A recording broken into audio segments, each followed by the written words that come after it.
Yes, mambo vipi mwanafunzi wa chuo cha uhasibu Arusha? Na tumaini uko poa kabisa, najua maisha yanaenda sawa kabisa. Hapa nataka kuzungumza na wanafunzi wa namna mbili. Nataka kuzungumza na wanafunzi wa March intake, lakini pia nataka kuzungumza na wanafunzi wa October intake. October intake sisi ya kwetu tulimaliza, lakini this time around, ladies and gentlemen, nataka kuambia kwamba freshers ya March intake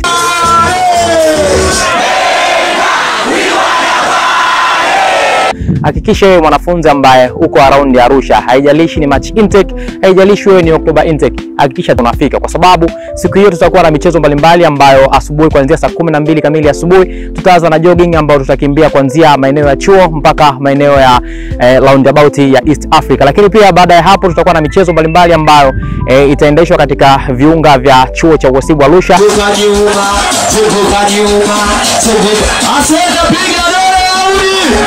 Kubwa ambao tunaufanya ni zaidi ya ule ambao tumewahi kufanya. Vitu ni vya kutosha, vibe ni la kutosha, DJs, lakini pia performance zitakuwa za kutosha, lakini kubwa kuliko yote ni kwamba hatutokuwa tu kinyonge.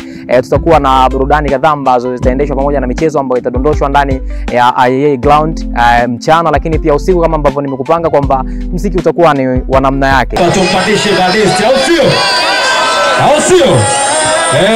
Tunatoka na wakati Davo Dunda kitani kitenis, tumeridhika ni godless, wapambanaji sisi ni tajiri makini. Mimi naitwa Ben MC na siku hiyo na surprise yako. Hakikisha haukosi, kwa sababu ukubwa wa burudani utakuwa umezingatiwa katika viwango ambavyo sio vya level za kitoto, bali ni katika zile level ambazo ni katika maximum quality. Karibu Arusha, karibu March intake freshers 2025, njoo tu enjoy pamoja.